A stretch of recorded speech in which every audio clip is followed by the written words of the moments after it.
यूनान में एक वजीर को उसके सम्राट ने फांसी की सजा दे दी थी। सुबह तक सब ठीक था। दोपहर वजीर के घर सिपाही आए और उन्होंने घर को चारों तरफ से घेर लिया और वजीर को भीतर जाके खबर दी कि आप कैद कर लिए गए हैं और सम्राट की आज्ञा है कि आज संध्या आपको फांसी दे दी जाएगी 6 बजे। वजीर के घर उसके मित्र आए हुए थे। एक बड़े भोजन का आयोजन था। वजीर का जन्मदिन था। वो एक बड़े संगीतज्ञ को बुलाया गया था। वो अभी अभी अपनी वीणा लेके हाजिर हुआ था। अब उसका संगीत शुरू होने को था। संगीतज्ञ के हाथ ढीले पड़ गए। वीणा उसने एक और टिका दी। मित्र उदास हो गए। पत्नी रोने लगी। लेकिन उस वजीर ने कहा 6 बजने में अभी बहुत देर है, तब तक गीत पूरा हो जाएगा, तब तक भोज भी पूरा हो जाएगा। राजा की बड़ी कृपा है कि 6 बजे तक कम से कम उसने फांसी नहीं दी। लेकिन वीणा बंद क्यों हो गई? भोज बंद क्यों हो गया? मित्र उदास क्यों हो गए हैं? 6 बजने में अभी बहुत देर है। 6 बजे तक कुछ भी बंद करने की कोई जरूरत नहीं। लेकिन मित्र कहने लगे अब हम भोजन कैसे करें? संगीतज्ञ कहने लगा मैं वीणा कैसे बजाऊं? परिस्थिति बिल्कुल अनुकूल नहीं रही। वो आदमी हंसने लगा जिसको फांसी होने को थी। उसने कहा इससे अनुकूल परिस्थिति और क्या होगी? 6 बजे मैं मर जाऊंगा। क्या ये उचित न होगा कि उसके पहले मैं संगीत सुनूं? क्या ये उचित न होगा कि उसके पहले मैं अपने मित्रों से हंस लूं, बोल लूं, मिल लूं? क्या ये उचित न होगा कि मेरा घर एक उत्सव का स्थान बन जाए, क्योंकि सांझ 6 बजे मुझे हमेशा को विदा हो जाना है? घर के लोग कहने लगे परिस्थिति अनुकूल न रही कि अब कोई वीणा बजाए। घर के लोग कहने लगे परिस्थिति अनुकूल न रही कि अब कोई भोज हो। लेकिन वो आदमी कहने लगा कि इससे अनुकूल परिस्थिति और क्या होगी जब 6 बजे मुझे हमेशा के लिए विदा हो जाना है। तो क्या ये उचित न होगा कि विदा होते क्षणों में मैं संगीत सुनूं? क्या ये उचित न होगा कि मित्र उत्सव करें? क्या ये उचित न होगा कि मेरा घर एक उत्सव बन जाए कि जाते क्षण में मेरे याद, मेरी स्मृति में हमेशा वे थोड़े से पल टके हुए रह जाएं जो मैंने अंतिम क्षण में विदाई के क्षण में अनुभव किए थे। और उस घर में वीणा बजती रही और उस घर में भोजन चलता रहा। यद्यपि लोग उदास थे, संगीतज्ञ उदास था, लेकिन वो वजीर खुश था, वो प्रसन्न था। राजा को खबर मिली। राजा देखने आया कि वो वजीर पागल तो नहीं। और जब वो पहुंचा तो घर में वीणा बजती थी और मेहमान इकट्ठे थे। और राजा जब भीतर गया तो वजीर खुद भी आनंद मग्न बैठा था। तो उस राजा ने पूछा तुम पागल हो गए हो? खबर नहीं मिली कि 6 बजे सांझ मौत तुम्हारी आ रही? उसने कहा खबर मिल गई, इसलिए आनंद के उत्सव को हमने तीव्र कर दिया। उसे शिथिल करने का तो सवाल न था, क्योंकि 6 बजे मैं विदा हो जाऊंगा। तो 6 बजे तक हमने आनंद के उत्सव को तीव्र कर दिया है, क्योंकि यह अंतिम विदा के क्षण स्मरण रह जाए। राजा ने कहा ऐसे आदमी को फांसी देना व्यर्थ है। जो आदमी जीना जानता है उसे मरने की सजा नहीं दी जा सकती है। उसने कहा मैं वापस ले लेता हूं। ऐसे प्यारे आदमी को अपने हाथों से मारूं, ये ठीक नहीं। जीवन में क्या अवसर है, क्या परिस्थिति है, ये इस बात पर निर्भर नहीं होता कि परिस्थिति क्या है। ये इस बात पर निर्भर होता है कि हम उस परिस्थिति को किस भांति लेते हैं, किस एटीट्यूड में, किस दृष्टि से। तो मुझे ज्ञात नहीं होता कि कोई भी ऐसी परिस्थिति हो सकती है जो आपके जीवन में प्रभु की तरफ जाने से आपको रोकती हो। आप ही अपने को रोकना चाहते हो तो बात दूसरी है, तब हर परिस्थिति रोक सकती है। और आप ही अपने को न रोकना चाहते हो तो कोई ऐसी परिस्थिति न कभी थी और न कभी हो सकती है। थोड़ा ध्यान से अपनी दृष्टि को देखने की कोशिश आप करना, परिस्थिति पर दोष मत देना। थोड़ा ध्यान करना इस बात पर कि मेरा दृष्टिकोण, परिस्थिति को समझने की मेरी वृत्ति, मेरी अप्रोच, मेरी पहुंच तो कहीं गलत नहीं है। कहीं मैं गलत ढंग से तो चीजों को नहीं ले रहा हूं। एक घटना मुझे और स्मरण आती है। कोरिया में एक भिक्षुणी स्त्री, एक सन्यासिनी एक रात एक गांव में भटकी हुई पहुंची। रास्ता भटक गई है और जिस गांव पहुंचना चाहती थी वहां न पहुंच के दूसरे गांव पहुंच गई। उसने जाके एक द्वार पर दरवाजा खटखटाया। आधी रात है, दरवाजा खुला, लेकिन उस गांव के लोग दूसरे धर्म को मानते थे। वो भिक्षुणी दूसरे धर्म की थी। वो दरवाजे के मालिक ने दरवाजा बंद कर लिया और कहा, देवी ये द्वार तुम्हारे लिए नहीं, हम इस धर्म को नहीं मानते, तुम कहीं और खोज कर लो। और उसने चलते वक्त ये भी कहा कि इस गांव में शायद ही कोई दरवाजा तुम्हारे लिए खुले, क्योंकि इस गांव के लोग दूसरे ही धर्म को मानते हैं और हम तुम्हारे धर्म के शत्रु हैं। आप तो जानते ही हैं, धर्म आपस में बड़े शत्रु हैं। एक गांव का अलग धर्म है, दूसरे गांव का अलग धर्म है। एक धर्म वाले को दूसरे धर्म वाले के यहाँ कोई शरण नहीं, कोई आशा नहीं, कोई प्रेम नहीं। द्वार बंद हो जाते, द्वार बंद हो गए। उस गांव में उसने 2-4 दरवाजे खटखटाए, लेकिन दरवाजे बंद हो गए। सर्द रात है, अंधेरी रात है, वो अकेली स्त्री है, वो कहां जाएगी।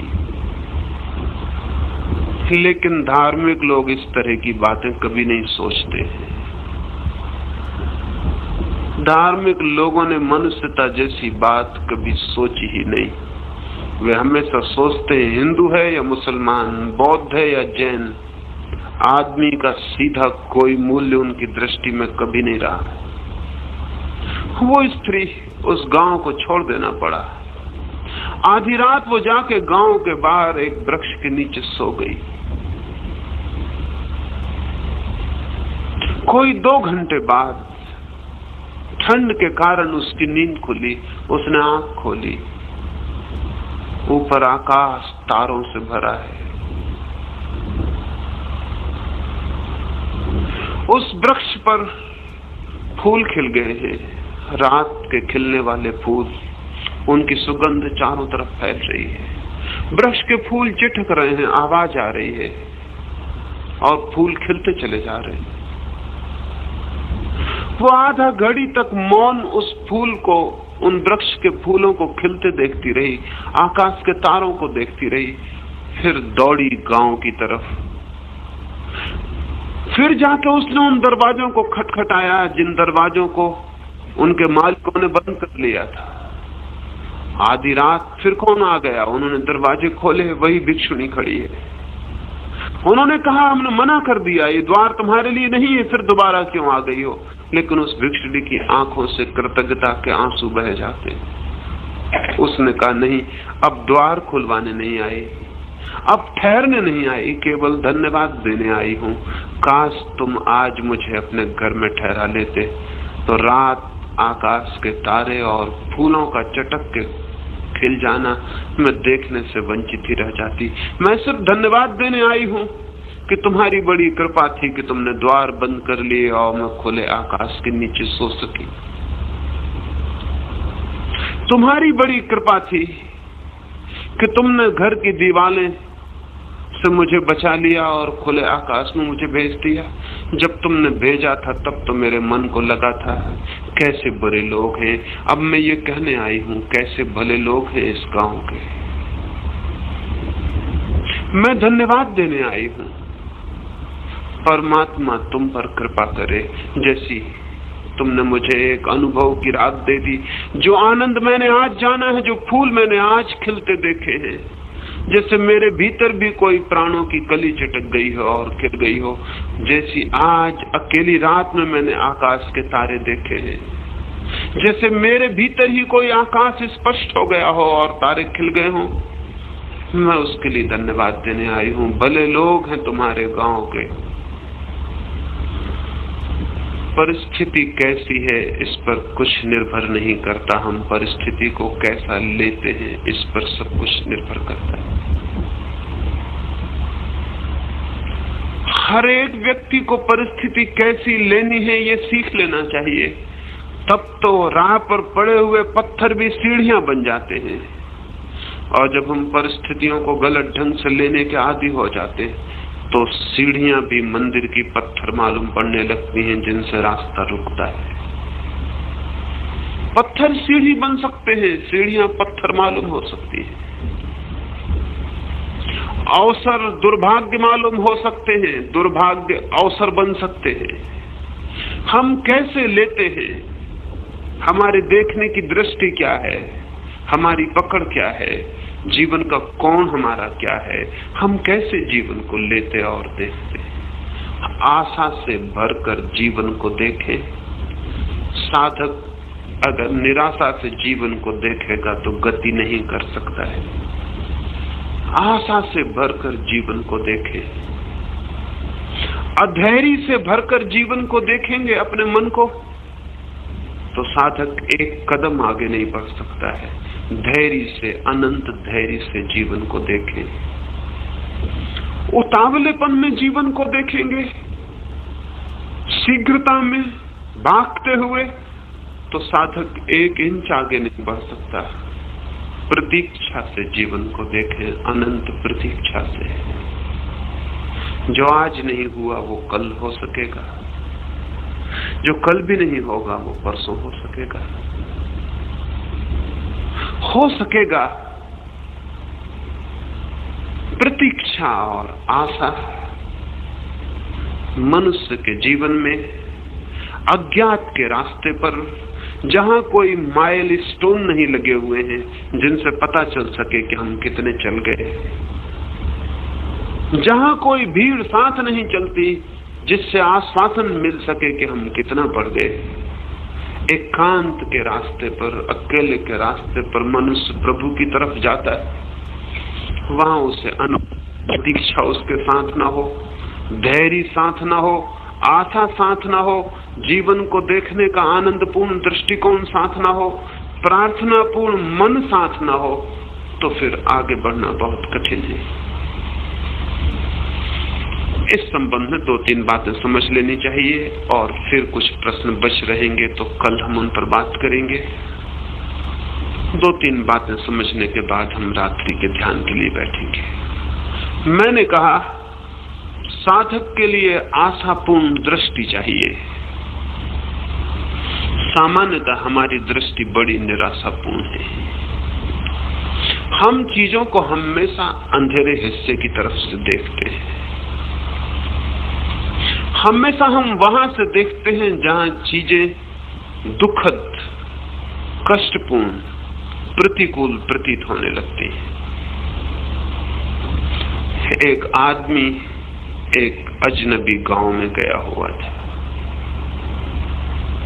उसने जाके गांव के भीतर पूछा कि मैं फला युवक को खोजने आया हूं, मैंने सुना है वो बहुत अच्छी बांसुरी बजाता है। जिस आदमी से उसने कहा था उसने कहा छोड़ो ये ख्याल, वो आदमी क्या बांसुरी बजाएगा, वो आदमी चोर है, बेईमान है, झूठा है, वो क्या बांसुरी बजाएगा, उस जैसा चोर आदमी नहीं हमारी बस्ती में। तो उसने कहा फिर मैं क्या पूछूं, मुझे उसकी खोज करनी है, क्या मैं ये पूछूं कि तुम्हारी बस्ती में जो सबसे ज्यादा चोर है वो कहाँ रहता है? उसने कहा इसी तरह पूछोगे तो पता भी चल सकता है।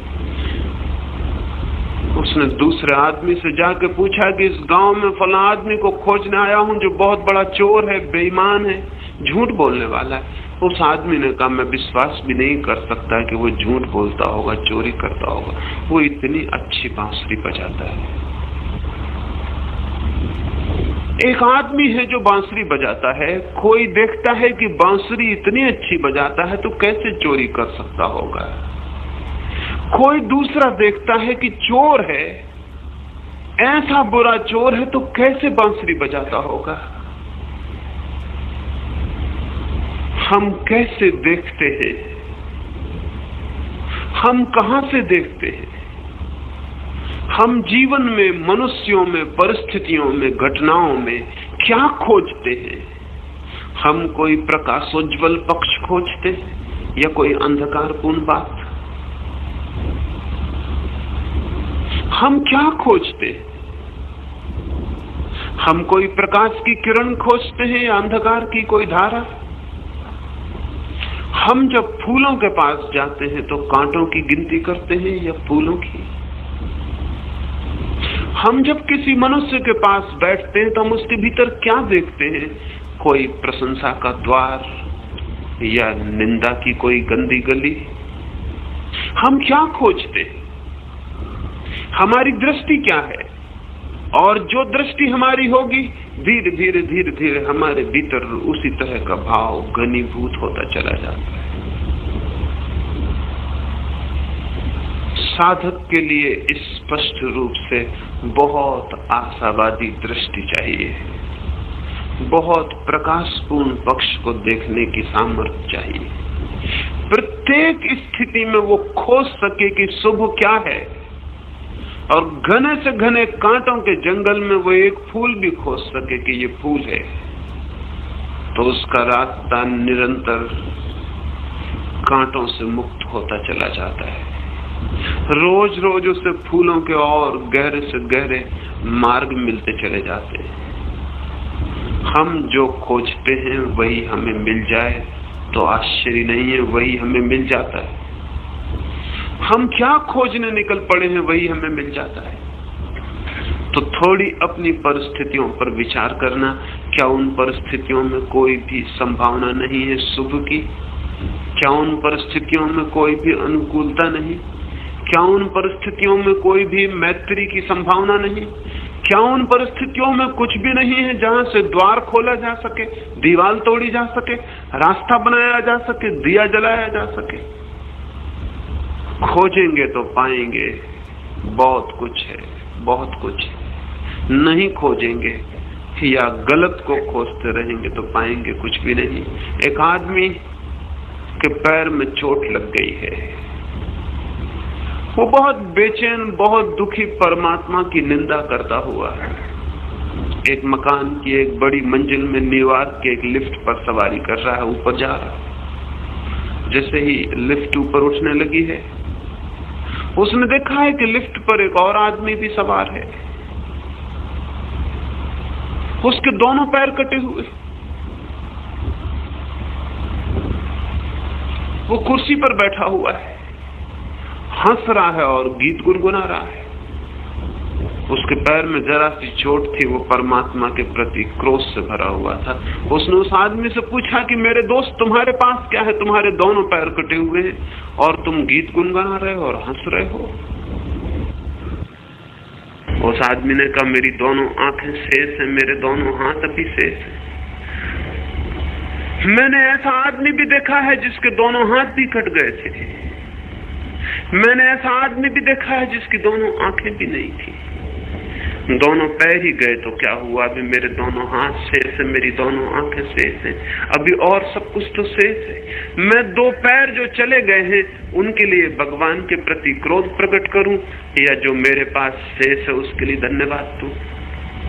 मैं क्या करूं? जो हमारे पास है उसके लिए हम धन्यवाद दें, या जो हमारे पास नहीं है उसके लिए हम शिकायत करें? मर्जी है आदमी की, जो चाहे करे, चाहे शिकायत करे, चाहे प्रशंसा करे, कोई कुछ कहने नहीं आएगा। लेकिन दोनों हालतों में जमीन और आसमान का फर्क पड़ जाएगा, और उस फर्क से खुद को पीड़ा झेलनी पड़ेगी। शिकायत करने वाला मन धीरे धीरे उदास हो जाता और निराश हो जाता।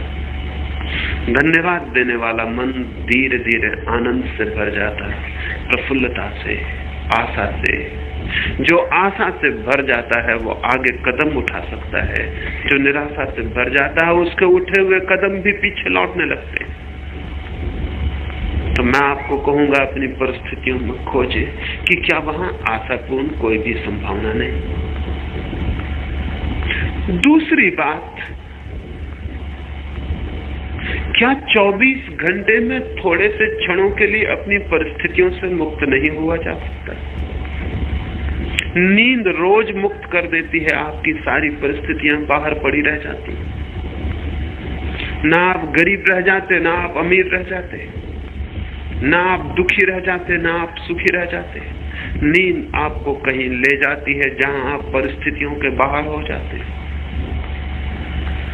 क्या थोड़ी देर के लिए जानते बूझते परिस्थितियों के बाहर नहीं हुआ जा सकता? और स्मरण रहे, जो आदमी अपनी परिस्थितियों के बाहर थोड़े से क्षणों को भी सचेत रूप से हो जाता है, उसे ये पता चल जाता है कि वो तो हमेशा ही परिस्थितियों के बाहर है। परिस्थितियां उसके आसपास आती हैं और गुजर जाती हैं, वो हमेशा परिस्थितियों के बाहर है। एक क्षण को भी परिस्थितियों को अतिक्रमण कर जाने पर यह पता चलता है कि मनुष्य की चेतना हमेशा परिस्थितियों के बाहर है।